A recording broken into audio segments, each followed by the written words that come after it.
Hello दोस्तों, welcome back to my channel once again.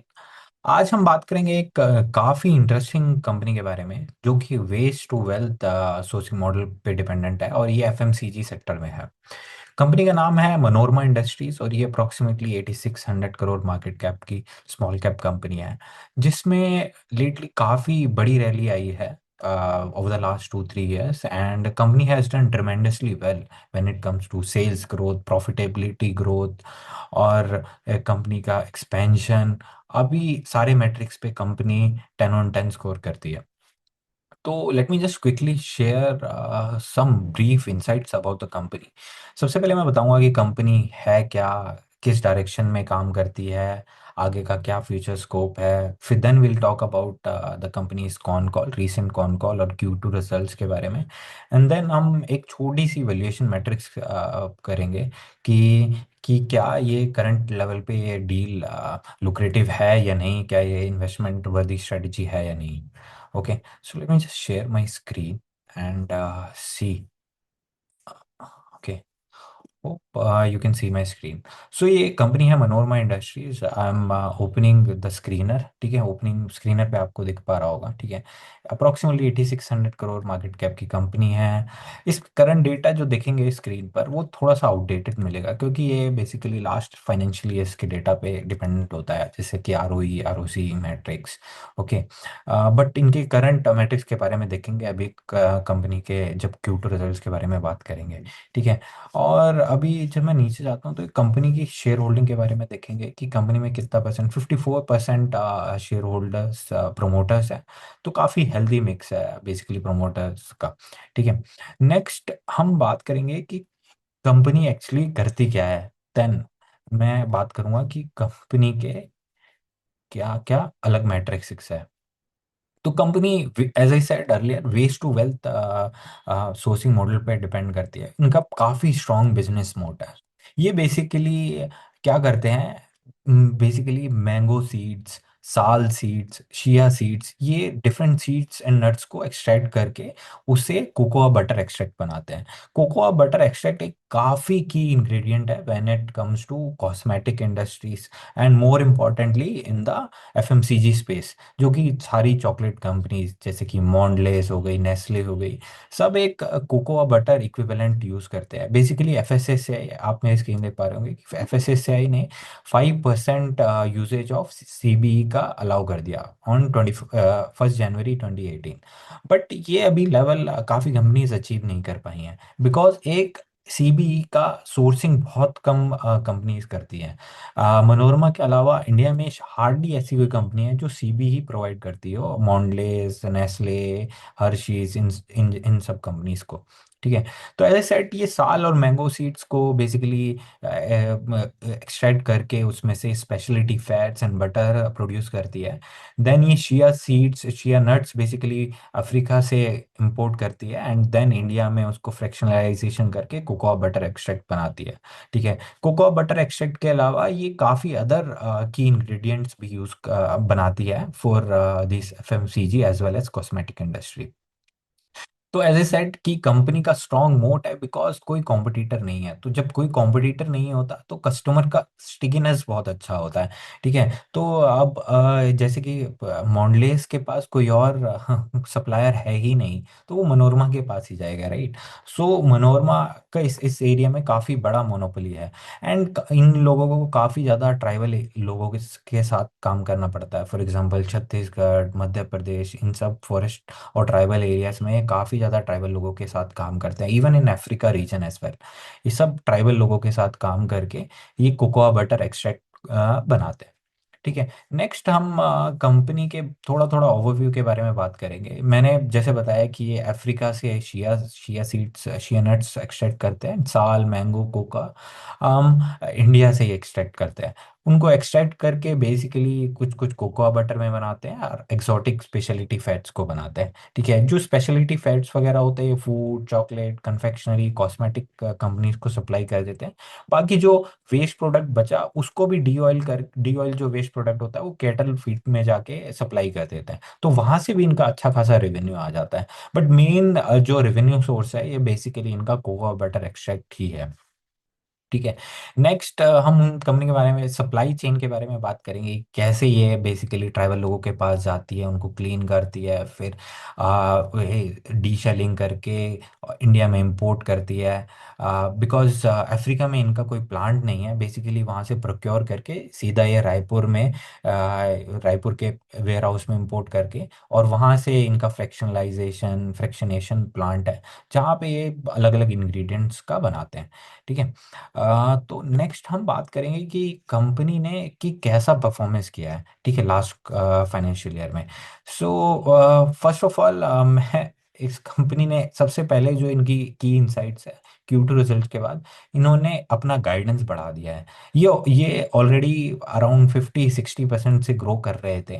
तो that's why management has basically increase the guidance from 1050 crore to 1150। ये काफी strong मो indicator है basically investment के लिए।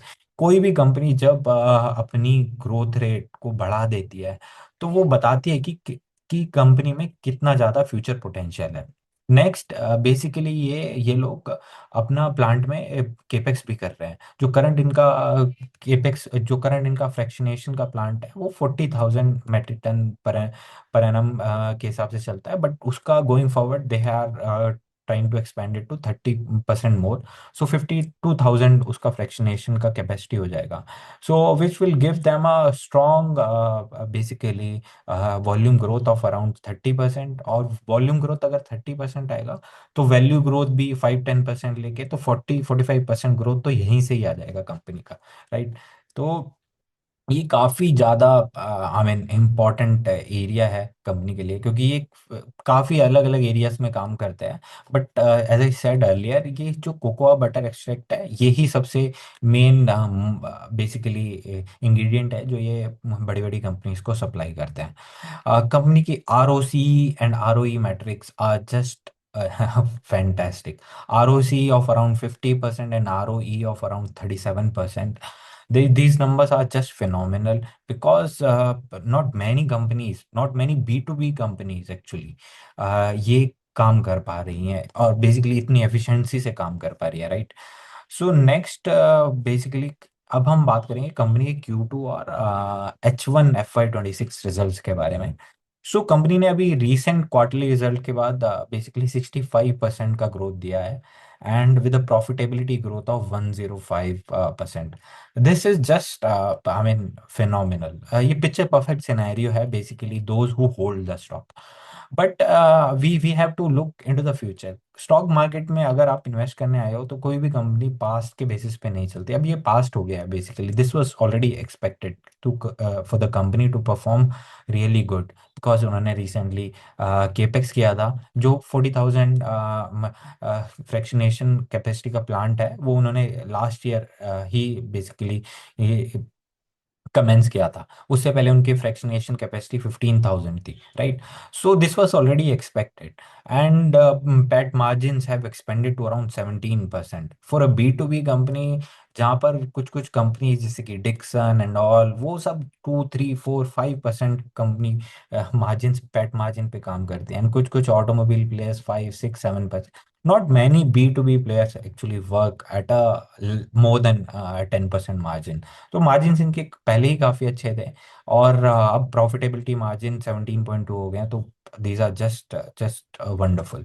ठीक है। तो H1 FY 2026 में कंपनी ने 65% का टॉप लाइन ग्रोथ दिया है, एंड अराउंड 162% का बॉटम लाइन ग्रोथ दिया है।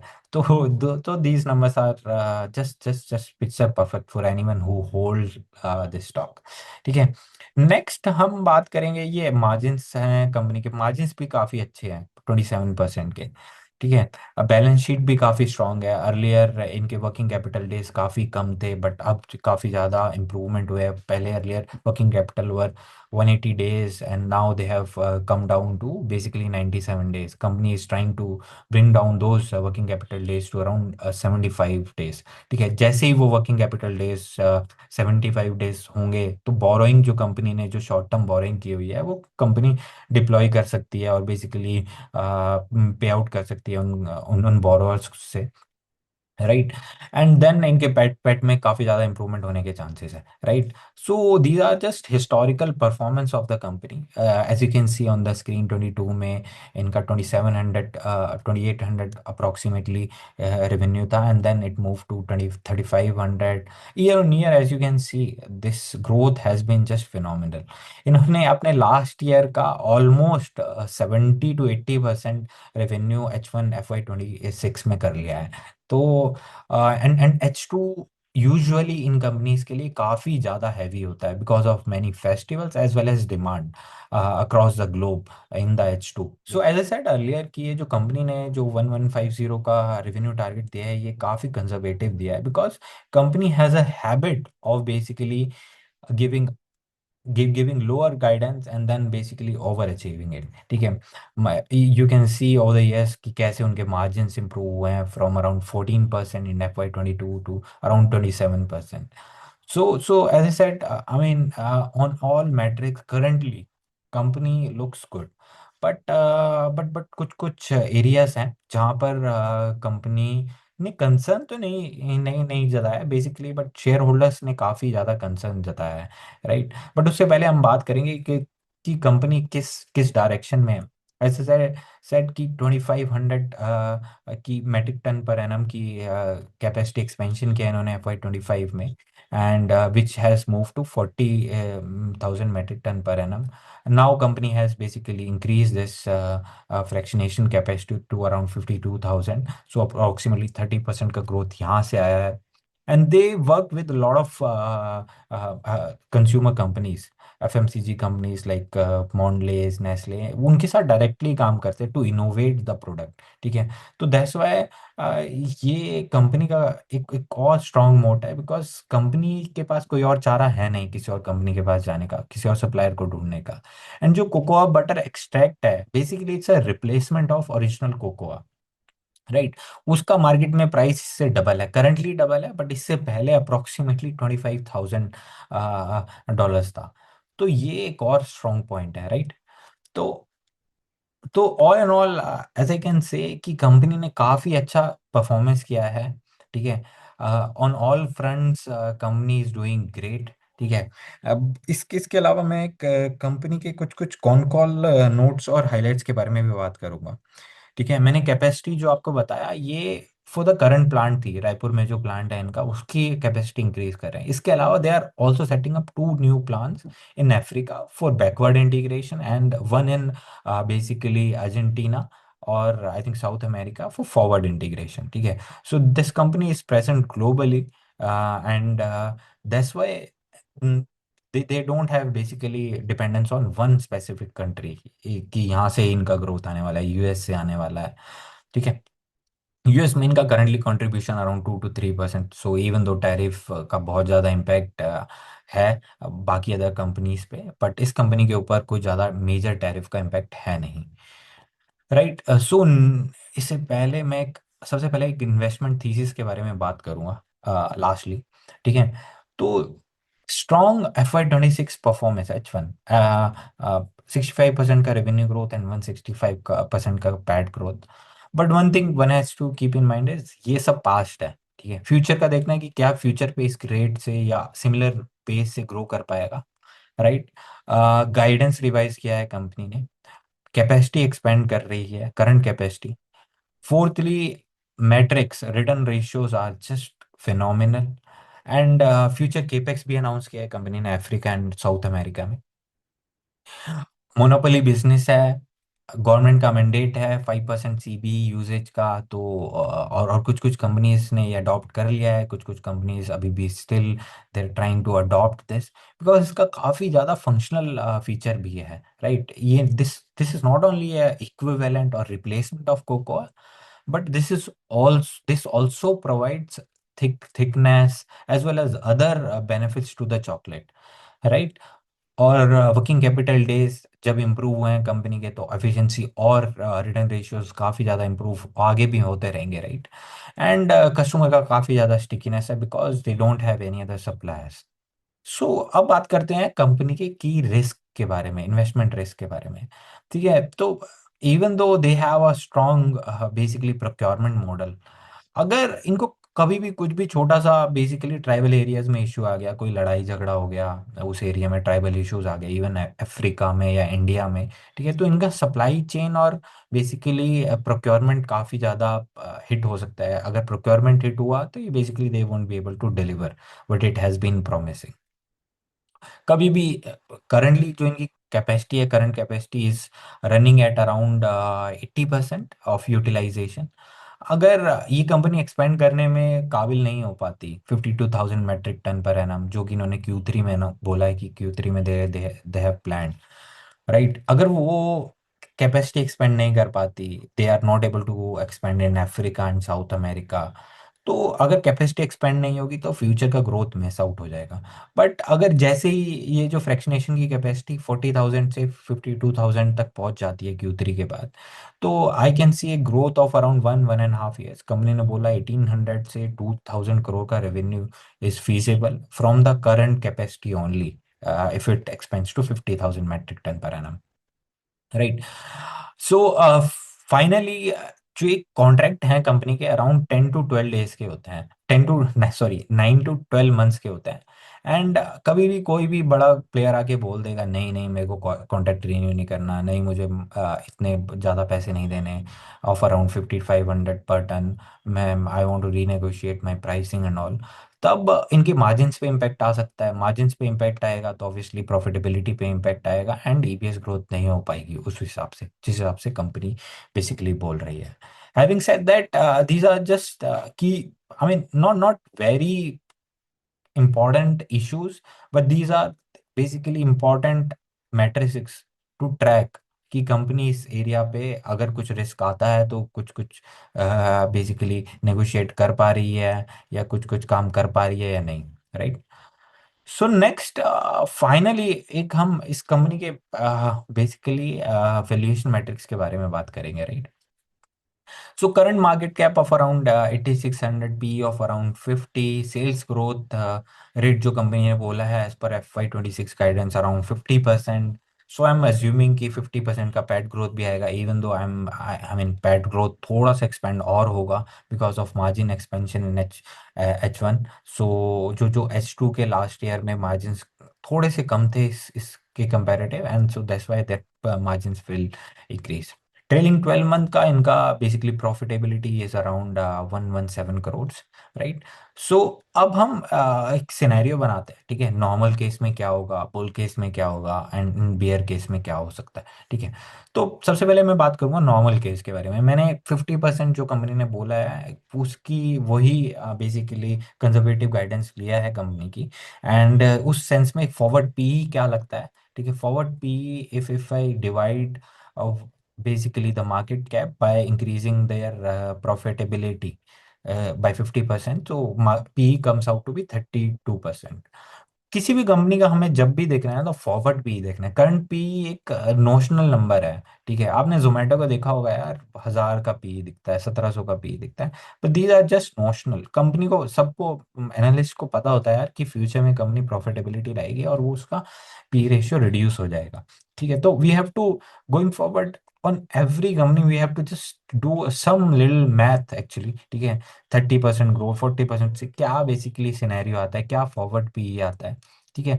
एक और इम्पोर्टेंट मैट्रिक्स है forward PEG. I think this is one of the most important matrix for a growth company, ठीक है। अगर कोई कंपनी लेट्स से 20% से ग्रोथ कर रही है ऐसी यही कंपनी, तो उसका पीईजी विल नॉट लुक्रेटिव, ठीक है, वो अबव 1 हो जाएगा। If PEG equal to 1, then I mean it's a win, I mean it's a normal situation. अगर पीजी 1 से लेस है तो देन एंड ग्रोथ काफी अच्छी है तो then I believe it's a good opportunity to invest in any company, ठीक है। इसके बाद हम बात करेंगे एक बियर केस के बारे में, ठीक है। अब हम बियर केस के बारे में जब बात करते हैं तो इस कंपनी की मैंने बियर केस में भी 30% की ग्रोथ लिया है। 30% की ग्रोथ पे फॉरवर्ड पीजी आ रही है 1.25। यूजुअली मैं कंपनीज 1.5 के बिलो अबव अवॉइड कर देता हूँ actually, but 1.25 is my basically benchmark. मैं मेरे को पता है कि यार 1.25 से अगर ऊपर है तो थोड़ा सा रिटर्न बनाना, इतना ज़्यादा बेसिकली एक्स्ट्रा ऑर्डिनरी रिटर्न बनाना मुश्किल हो जाएगा। लेकिन ये बेयर केस में है। अगर बुल केस में मैं इनकी वही 75% ग्रोथ, अभी जो इनकी प्रॉफिटेबिलिटी 162 आई है, मैंने उसको भी इग्नोर करके ओनली 75% ग्रोथ लिया, तो PEG comes out to be 0.97, which is very very good basically investment thesis for me actually. Normal scenario में भी अभी 0.65 आ रही है, वही मेरे लिए काफ़ी ज़्यादा लुक्रेटिव इन्वेस्टमेंट थीसिस लग रही है। सो बुल केस में तो बहुत ही ज़्यादा भयंकर बेसिकली ग्रोथ देखी जा सकती है। ठीक है, तो that's it on this video, for this video. इसके अलावा अगर कुछ होगा तो मैं ज़रूर शेयर करता रहूँगा यूट्यूब कम्युनिटी पे। Thank you for watching the video. See you in the next one. Bye bye.